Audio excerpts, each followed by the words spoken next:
I am privy to an enormous amount of suffering, and it's the number one reason that people contact me to begin with. Because suffering is really the great stimulus, is it not? I mean, it's the thing that makes us willing to change. It can even make us anxious to change. Of course, it can also make us anxious for everything else to change, but we may begin to notice that that doesn't work. That if I want something to change, I better change me, because I'm incapable of changing the world. But the good news is that when I change where I see the world from, my world will change. And this is one of the strange, paradoxes of non-dual spirituality, which is that as dependent upon where I take my stand, if I take my stand as awakeness itself, then I see the world in a specific way. If I take my stand as Fred, as the little man, then I will see the world in a completely different way. And that way we'll have some nice ups and downs to it, or some nice ups, but it will have some horrendous downs. Suffering is the essential human condition. Buddha saw this 2,600 years ago. We want more of what we like and less of what we don't like. More of what makes us feel good and less of what makes us feel bad or feel threatened or feel pain. I mean, we're constantly caught in that tug of war between attraction and aversion.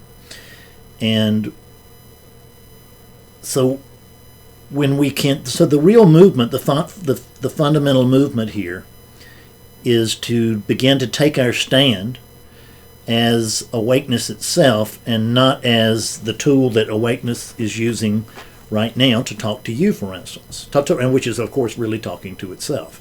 Awakeness is talking to itself. It always is. It's nothing else for it to ever talk to. It's nothing else for it to ever talk about except for itself. But we find ourselves, even though we know that there's just one thing going on, we know that we are it, we nonetheless find ourselves with these relative units that we experience until we don't. And when these units suffer, then we go out and we look for a remedy. And people think, mistakenly, that my job is typically to eliminate suffering. And that's not my job at all, actually. I mean, it can be a side effect of my job. I don't want to say that someone's going to come to the elimination of suffering through me, but that will kind of probably happen somewhere down the road, if you're lucky. But certainly the reduction of suffering by a very high magnitude can occur here. But that's not my job. My job is not to relieve your suffering, because number one, I don't know how much suffering you need to endure. I don't know how much suffering I need to endure in order to be willing to live awake. Because that's the real key here, is that so long as we think we're this body, we're going to suffer. I mean, it's just that to the degree that I do not believe that I am this body that will be the degree of my freedom. So if I'm seeing clearly that I am awakeness itself part of the time, then I am going to experience peace and freedom part of the time. As I increase that, then as I increase my ability to get my identifications squared away, then my freedom and peace will expand. And vice versa. If I get confused again, then my suffering will go back up. And that's when people get back on the phone with me. It's just a pity of it. But really, my job is never to eliminate your suffering, because your suffering can be your friend. It can be your very best friend. It's been my very best friend. I don't always like my best friend because my best friend gives me what I need and not necessarily what I want. False friends always will give me what I want, but they will not give me what I need. And so I never grow up and never mature. But my best friend will always give me what I need. And suffering has really been my best friend. If you look at my life as just an example that I'm familiar with, I was a practicing drunk for 25 years. There's a lot of pain in that. I'm not saying I never had any good times drinking. I did, but they were usually pretty early on, and very much confined to small scenes that were just pleasure stolen amid a pool of suffering. But I needed to do that. How do I know? Because I did do that. I had to do that in order to get here in front of this camera talking to you at this moment. Everything that's ever happened had to have happened exactly as it happened. There's no either or, there's no ifs, ands, or buts. There's only this. There's just this. And there's no alternative to this. So but being a drunk for 25 years, a lot of people can wake up and everything's, their life is still fairly together, and they recognize, I have a drinking problem, whatever, and they go out and they get squared away. But I had a problem before I had a drinking problem, because I had a Fred problem. I had an addiction to separation. I was going to do things my way. I wasn't like you. You weren't like me. I wanted to be like you, but I couldn't. And once I found out I couldn't be like you, then I'm going to be the renegade. Right? Because that's going to be my story. I'm Fred the renegade. I'm Fred the rebel. I'm Fred the crazy man. And eventually that crazy man status went into chasing the mystic for the same sort of reasons. I didn't start out with this thing with the best of motivations. I don't see that until you wake up. I don't think your motivation is particularly critical. Once you wake up, then your motivation becomes important as to why you're in this and what you're doing with this, but not until then. So if you are like so many of us and you're trying to wake up for selfish motives, don't worry about that. It's okay. It's not about you anyway. So actually, I had to go down further. I had to go and I had to live in a park. And I will tell you that when I was living in the park, as I ran out of booze, well, as I had booze, the park wasn't that bad in my mind. I was dying, but I wasn't telling myself that story. So that wasn't my experience. It was the body's experience, but the mind's experience was sort of in La La Land. And it was a Zen master in the park. Isn't this great? No rent. Oh, thrills to me. So I had to go that far down in order for suffering to really get my attention. Do you follow this? Suffering got my attention at that point, and it got my attention very strongly to where I could recognize I'm not doing something right. I'm doing something way wrong. Because I don't even have a roof, I don't have a clean shirt. I don't, my feet are bleeding. What is all of this? But you would think that would be enough. It was enough to begin to get me sober, but it wasn't enough to make me stop drinking right that moment, and it was not enough to get me. It was not enough to have me surrender to everything. It just had me, but it was enough to begin the surrender to drinking. I had to suffer much more. I had to, as is now well known. I had to, as I was doing the steps, went back and I made amends for a lot of things, and I had to suffer for that. I was willing to do it because I wanted to live free, and I genuinely felt bad about things that had happened in my past, and so I went and I made the best amends that I could make, and I'm still making those amends. And I won't say that I'm suffering right now from that, but I am certainly still experiencing the ramifications of all of that. They still are taking place. They're in this unit's life. They're in Betsy's life. We're still very much affected by things that happened 50 years ago, 45 years ago, whatever. So I had to have yet more suffering. So my job, but look at where I am now, and I'm not trying to look at Freddy's at the top of the mountain. I don't mean that. I just mean notice that I'm not in the park. Notice that I'm not suffering. I get mail every day from people who are interested in what I'm seeing and thinking and doing, and That just wasn't happening in the park or before the park. I didn't have anything anybody wanted. So why would anybody contact me? So there's obviously been a tremendous sea change. That's what I'm really trying to point to, is the fact there's been a tremendous sea change here. And this sea change would not have happened had I not undergone a tremendous amount of suffering. So my job is to help you tell yourself the truth about your own suffering. That's really my job. What an awakening session is, as I like to tell people, is that it's a situation where we provide the structure, the encouragement, and the guidance to help people tell themselves the truth. It's just that simple. Because we're not mystically separated from God or our true nature or anything else. We can't be. You know, people say, I can't see my true nature. You can't see anything else. You don't know what you're seeing when you see it, but I promise you, you cannot see anything other than your true nature. If you want to see your true nature, look around the room that you're in. There's your true nature right there. We don't know how to see it because it's just too simple and obvious and all that.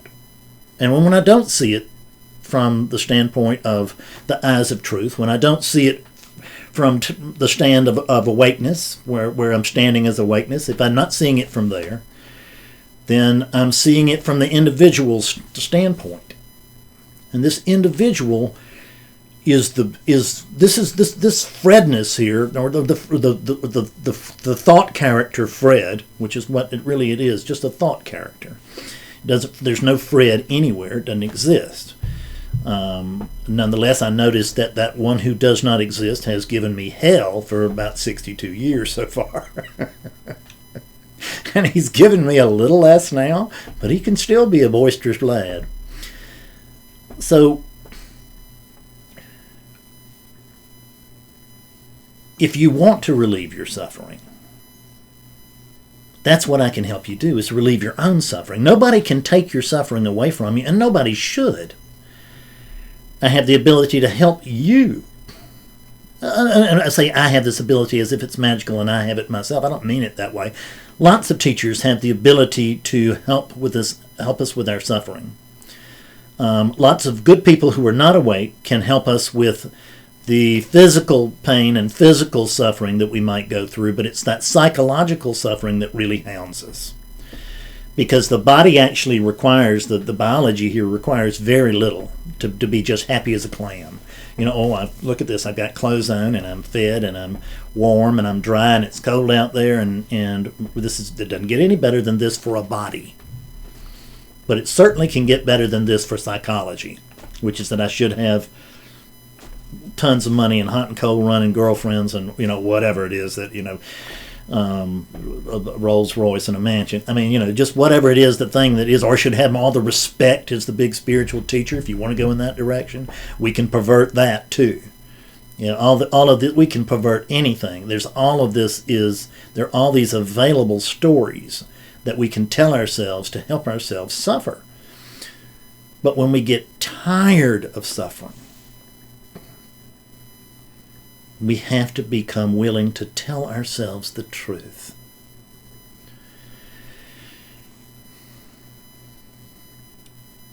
One way to see this, to begin to understand this on an intellectual level, and we play down the seeing things on an intellectual level. I mean, people play that down all day. Well, I understand it intellectually. Well, if you understand it intellectually, then this thing is actually available to you. You're just pushing it away. You're in denial, just like I was when I was a drunk. I was in denial. And I was in denial about awakeness too. And everybody that I know that is not awake is currently in denial about awakeness. That's all it is. It's just pure denial. I think one of the reasons that I tend to be pretty effective as a teacher is the fact that I was a sponsor in recovery for a long, long time, and I helped pull people out of denial. It was the perfect training for what I do here. Because that's what I do, is I help pull people out of denial. I was pretty good at it in recovery. I spoke in recovery centers all the time and everything, and you could just see it. We could watch the lights come on. And the same thing happens here because it's the same thing. We're just like when I was in the park, With booze, I was a Zen master. Without booze, I was a drunk dying in the bushes. So there was no change in the physical aspect of things. But when I became willing to tell myself the truth, I had a shot.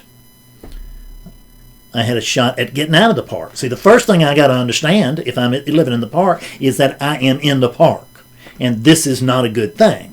And once I recognize that, then possibly I can begin to come up with a plan, or maybe just get lucky to where I get out of there. And that's what happened. But I had to recognize where I was first. So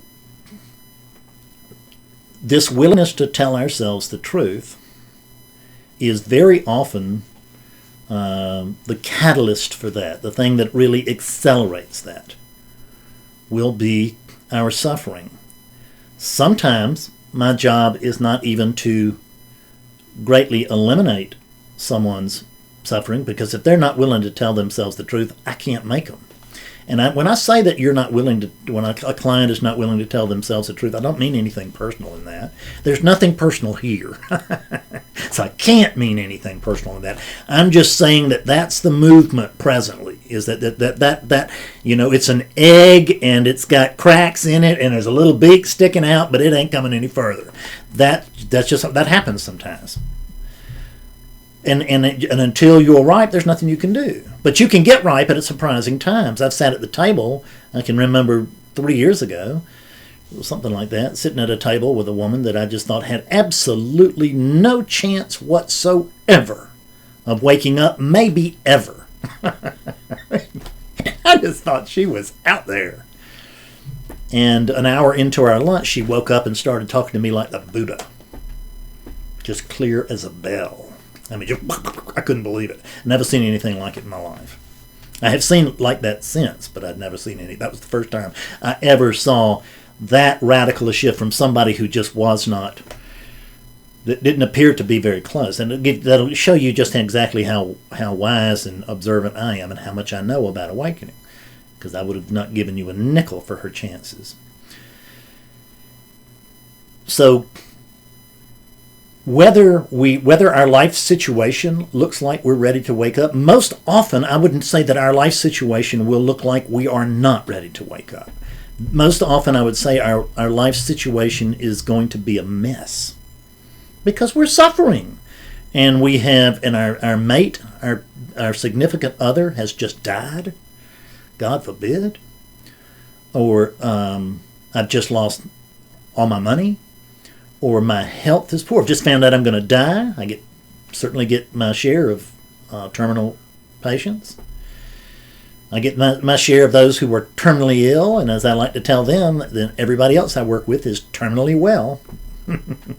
None of us get out of here alive. So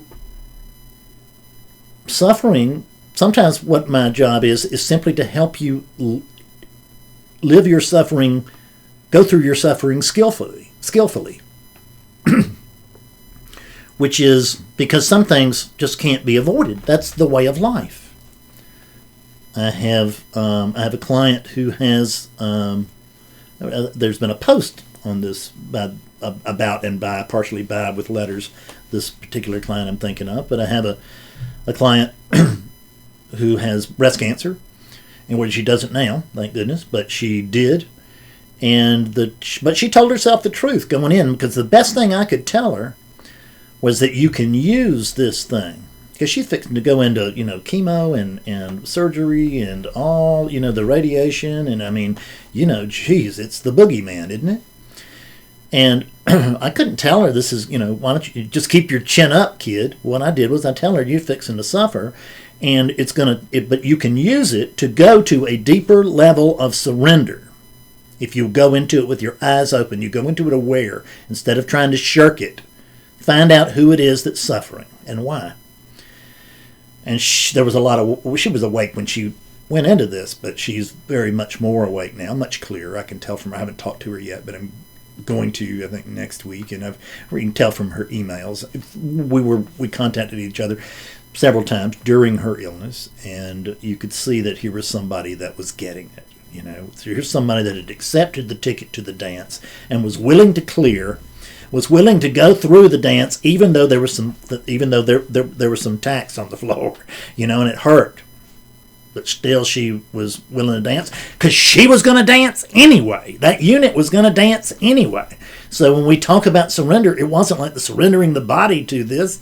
It was surrendering the psychology to what's happening to the body already. It's surrendering the spirit, the will that I think that things should be other than this. Because fundamentally, that's the beginning and end of all resistance. Is that I think things should be other than this. And when I'm suffering, I think things should be other than this. And I'm not going to tell you that would never occur to Fredness, the spiritual teacher, either. It can. I can still be pulled back into this thing. I'm not going to be pulled back in for long. I'm not going to be pulled back in very far. Or I could be, I think, but I just noticed that I have not, and I have undergone some quite dramatic shifts in my life since I've become whatever you want to call it, stable, clear.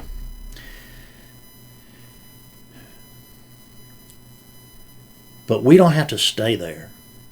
We can recognize that our suffering has a common cause. All suffering has a common cause. It really comes down to the fact that I'm identifying with this. I think I'm this.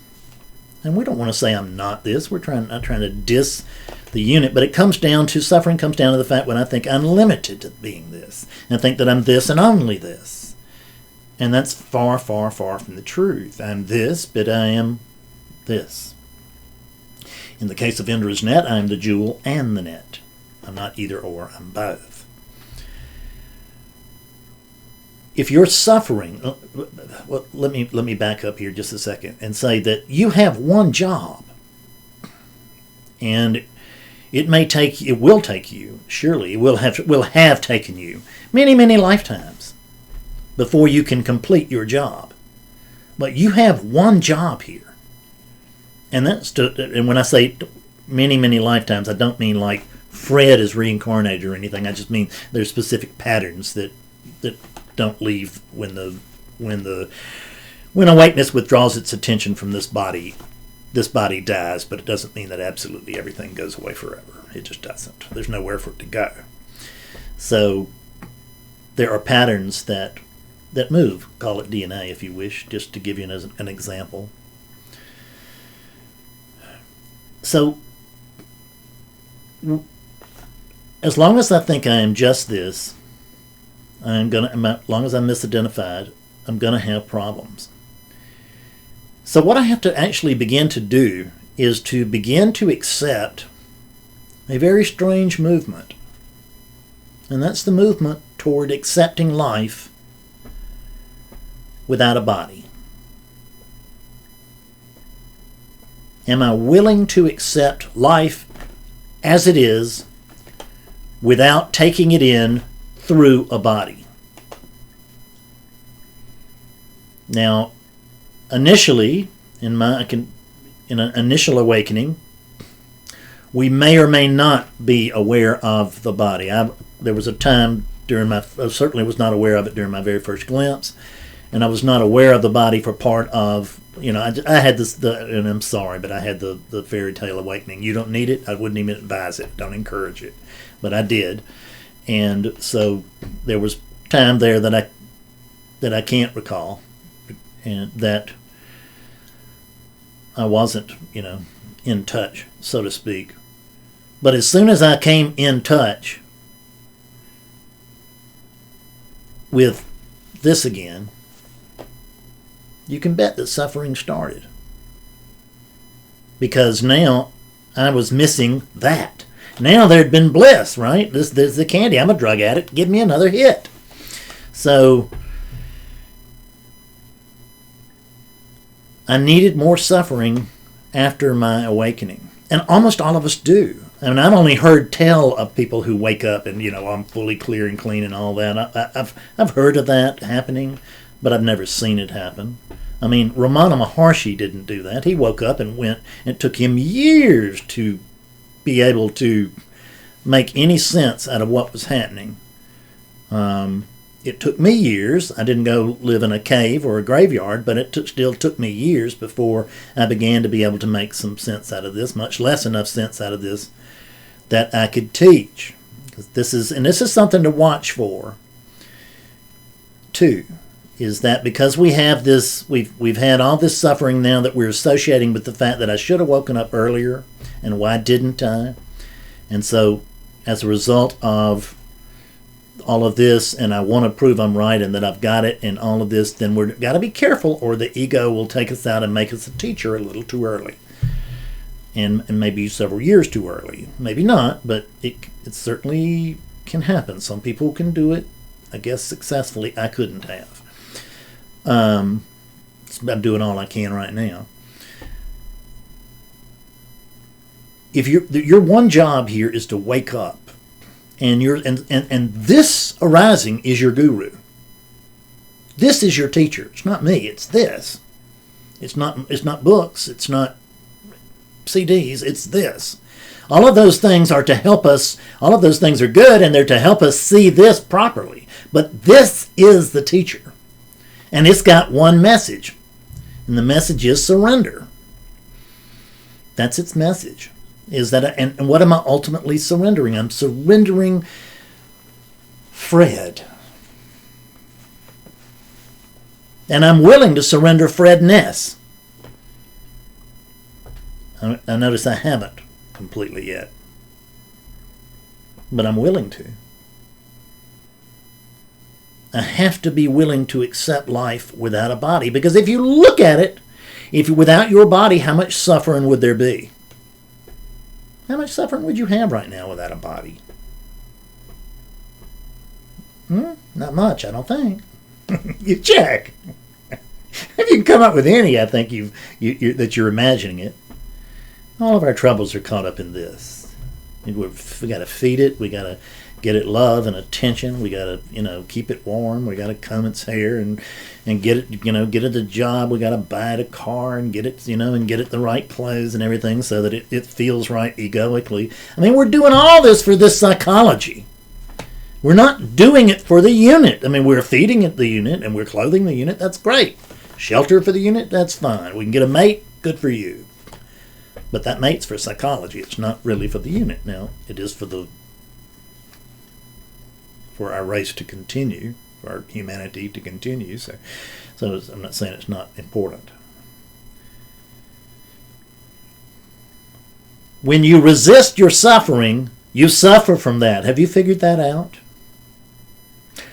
First we suffer, then we resist our suffering, and we suffer from our resistance to our suffering. And this we can nip in the bud anytime we want to. This we can say, no, I am suffering, and this is the way it is, period. At least start there. Because once I recognize I am suffering, then I can recognize I am in the park. Once I recognize I am suffering, I can look at the cause of that suffering.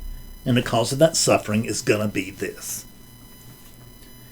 My identification with this. This thinks that things should be another way. It doesn't think it should be another way. It thinks everything else should be another way. It's pretty sure that everybody else is screwing up and doing everything wrong, and it knows what's right. It's the benchmark for the universe. That's the way it sees itself. And that's the way the other 7 billion see themselves too. And each one of us thinks, yes, but I'm the exception. I'm the important one. And that's obviously not the case. No one of us is right. So suffer, and then notice that the cause of your suffering is your identification, and then use that suffering to become willing to tell yourself the truth, which is that you're not limited to this, you are this. You are all of this. I had a client tell me the other day that they felt like they were just like a pinhead of light in the universe, and the fact is that what they are is the huge universe, and what they think they are is the pinhead of light. Do you see that? It always works 180 degrees away from the way we think. Always. So I think I'll wrap this one up. We're at about the half-hour mark, and that's usually about as long as I can keep people's attention. So I've enjoyed talking to you. See you a little later. Thanks. Bye-bye.